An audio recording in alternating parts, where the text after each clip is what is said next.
श्रीमद् भागवत महापुराण के 12 स्कंध में वर्णन, ये संसार दुखालय है। हम सब यहाँ दुख भोगने के लिए आए हैं। अगर हो सके अपने जीवन में अगर दुख मिला है, परमात्मा का प्रसाद समझ करके परेशान न होना। दुख मिले तो घबराना नहीं और सुख मिले तो इतराना नहीं।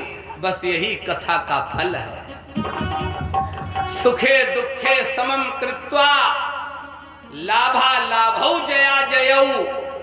सुख दुख लाभ हानि जय पराजय, इसमें जो सम बना रहे, इसमें जो एक जैसा बना रहे, जो दुख में घबराए नहीं और सुख में इतराए नहीं, है?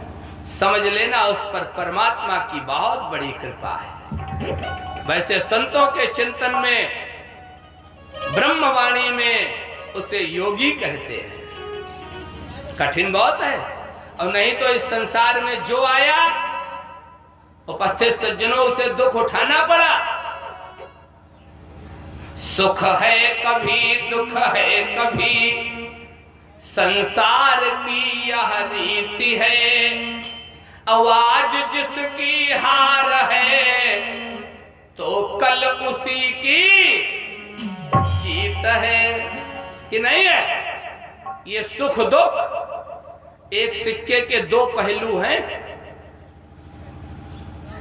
आज अगर दुख भोग रहे, अपने चिंतन में दुख उठा रहे, तो घबराना नहीं, परेशान न होना। अरे अगर दुख मिला है तो एक दिन सुख भी मिलेगा। धैर्य का फल बहुत मीठा होता है। दो बालक एक अश्वत्थ वृक्ष के नीचे, अश्वत्थ माने पीपल, पीपल के वृक्ष के नीचे आराधना करने के लिए बैठे, भगवान का भजन करने के लिए बैठे। संयोग से देवर्षि नारद आए, दोनों ने प्रणाम किया। नारद ने आशीर्वाद दिया, पूछा क्यों बैठे हो?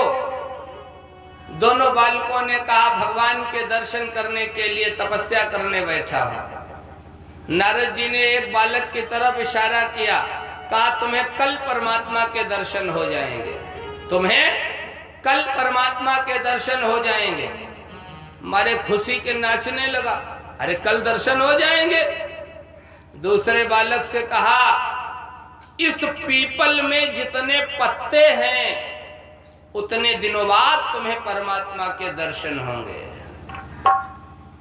उस बालक ने विचार किया, महात्मा जी को पुनः प्रणाम किया और कहा बाबा जी, कभी तो पीपल के पत्तों का अंत होगा। बहुत विचार करना, कभी तो पीपल के पत्ते पूर्ण होंगे, कभी तो पीपल के पत्तों की गिनती पूर्ण होगी। भाव, अरे कभी तो भगवान के दर्शन होंगे।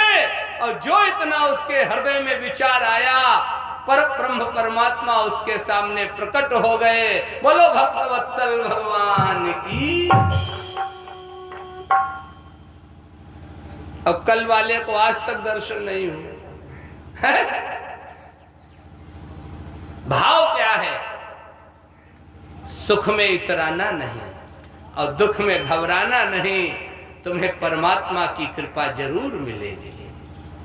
सुख है कभी, दुख है कभी, संसार की यह रीति है। आज जिसकी हार है, तो कल उसी की जीत है। हाँ, अब क्या सुंदर प्रमाण दिया भारत के कवि ने। कौन है जिस पर कभी काली घटा छाई नहीं। काली घटा माने दुख, मुसीबत। कौन है विश्व में? कौन है जिस पर कभी काली घटा छाई नहीं। राम और घनश्याम पर है क्या विपत्ति, आई नहीं। हाँ, विश्व के इतिहास में ऐसा उदाहरण शायद ही मिले। आदरणीय परीक्षित जी, उपस्थित सज्जनों, सम्माननीय माताओं, कल जिसको राज तिलक होना है, राजा ने अनाउंसमेंट कर दिया है, कह दिया कल राम को राज्याभिषेक, राज तिलक। अब आज उसकी माता 14 वर्ष का वनवास मांगे। आजकल का कोई बेटा होता, हमें तो लगता है पिता की हत्या कर देता है, घर में कलह मचा देता। लेकिन धन्य है राम का जीवन। प्रसन्नताम या नगताभिषेक तस्तथा ममले वनवास दुखतः। राम को ना तो राज्याभिषेक की प्रसन्नता है और ना ही जंगल जाने का दुख है। हाँ? यह है भगवान का सुंदर चिंतन, यह है भगवान की सुंदर कथा। अरे और तो और, इसी भागवत महापुराण में भगवान कृष्ण जेल खाने में पैदा हुए हैं। किसी माता ने जन्म दिया, किसी दूसरी माता ने जीवन दिया, दुग्धपान कराया। 6 दिन की अवस्था में पूतना जैसी आतंकवादिनी आ गई, बाल घातिनी आ गई, अघासुर, बकासुर, सप्तासुर। क्यों? कितने दैत्य आए। पूरा जीवन संघर्ष में, पूरा जीवन। और ये चिंतन आपको दे दूं, संघर्ष जीवन का पर्याय है। यह चुनौती भरा एक अभियान है। अपने गंतव्य पथ पर बढ़े तुम चलो, सफलता तुम्हारे चरण चूम लेगी। बिना पंख तौले उड़े जो गगन में, न संबंध उनके गगन से जुड़े हैं। अगर हो सके, अगर बन सको तो पखेरु बनो तुम, सफलता तुम्हारे चरण चूम लेगी। स्ट्रगल इज लाइफ, संघर्ष ही जीवन है। और मैं तो आपको विद्वानों का, संतों का चिंतन देने जा रहा हूं, सोच रहा हूं, अच्छा लगे तो मानना। हमें तो लगता है जितना दुख आता है उतने दुख में अपनों की पहचान होती है। हमें तो लगता है जितना दुख आता है उतने दुख में आप में चमक बढ़ती है। प्रैक्टिकल नहीं किया है, माफ करना। सुना है सोने को जितना तपाया जाता है उसमें उतनी ही चमक आती है। प्रैक्टिकल इसलिए नहीं किया कि हम तो आभूषण बनाते नहीं हैं। हाँ, क्षमा करना, ये जिसका कार्य है प्रैक्टिकल है, विद्वानों का, कारीगरों का। सोने को जितना तपाया जाता उसमें उतनी ही चमक आती। लेकिन अगला जो मैं आपको चिंतन देने जा रहा हूं, ये अनुभव और प्रैक्टिकल लगभग सबके पास होगा। आदरणीय परीक्षित जी, क्या आपने गौ माता के पैधरों से दुग्ध निकाला, बाल्टी आदि में, उसे ऐसे ही ले जाकर रख दो? हमें तो लगता उस दूध का जीवन 5-7 घंटे इस समय मुश्किल से होगा। गर्मी में तो 2-3 ही घंटे में खराब हो जाएगा, होगा। लेकिन उसी दूध को थोड़ा दुख दे दो, गरम कर दो। गरम करना माने दुख देना। उसी दूध को थोड़ा दुख दे दो, गरम कर दो, तो उस दूध का जीवन बढ़ा कि घटा? बढ़ा। चलो एक कदम और आगे बढ़े। उसी दूध को हमारी आदरणीय माताएं, बहनें, बेटियां अथवा पुरुष लोग भी उसी दूध में थोड़ा दही डाल दे, मट्ठा डाल दे, है तो वह दूध, उसका जीवन बढ़ा कि घटा? दूध से दही का जीवन ज्यादा है, बढ़ा। और एक कदम आगे बढ़ो, उसी दही को मटकी में डाल के मथानी की मार लगाओ, मथानी से मथो, एक तत्व निकला मट्ठा। दही से मट्ठे का जीवन कम है कि ज्यादा है? ज्यादा। और उसी मट्ठे में एक तत्व ऊपर निकल के आया जिसका नाम हुआ मक्खन।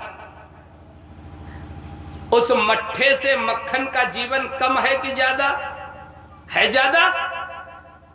अब उस मक्खन को थोड़ा दुख दे दो, उस मक्खन को थोड़ा गर्म कर दो,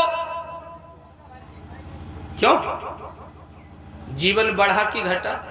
हमें तो लगता है एक ऐसा तत्व निकल करके आएगा, लाइफ टाइम वैलिडिटी, कि नहीं है? घी अच्छा आपने भर के रख दिया, अगर थोड़ा गड़बड़ फिर दिखाई पड़े, खुशबू फिर थोड़ा दुख दे दो, है कि नहीं? तो हमें तो लगता है, मेरा चिंतन है, अगर दुख मिला है तो घबराना नहीं। अरे दुख में कुछ न कुछ तो शिक्षा मिलेगी, कुछ न कुछ तो सीख मिलेगी। जीवन में कुछ न कुछ चमक जरूर आएगी। सुख दुख, लाभ हानि, जीवन मरण, जस अपजस, ये तो प्रकृति का नियम है। इस सृष्टि में जब दुख बना तो सुख बना, सबका जोड़ा है। लाभ है तो हानि है, जन्म है तो मृत्यु है? दिन है तो रात है कि नहीं है? तो हम लोग क्या उससे अलग हो सकते हैं? दूर हो सकते हैं?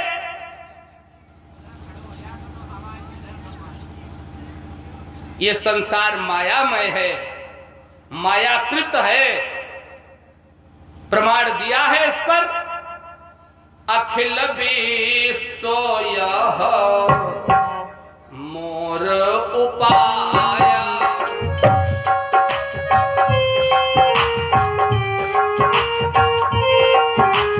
अखिल विश्व यह मोर उपाया,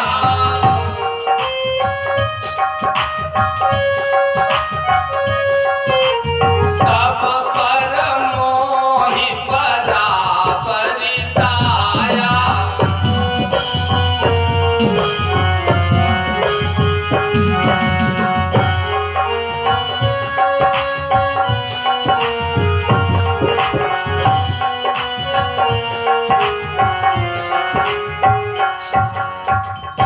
अखिल विश्व यह मोर उपाया, और सब पर मोहि बराबरि दाया। सुख दुख प्रकृति का नियम है, नहीं तो ये आत्मा नैनम छिन्दन्ति शस्त्राणि, नैनम दहति पावकः, न चैनम क्लेदयन्त्यापो, न शोषयति मारुतः। ईश्वर अंश जीव अविनाशी, अचेतन अमल सहज सुख राशि। ये जीवात्मा सहज स्वाभाविक रूप से सुख की राशि है। इसे दुख में डालने वाले तो हम हैं। हम बता दूं, मकान मेरा है, घर मेरा है, पत्नी मेरी है, परिवार मेरा है। हाँ, ये मेरा के चक्कर में ही हम ज्यादा दुखी हुए हैं। बोलो आनंद कंद भगवान की।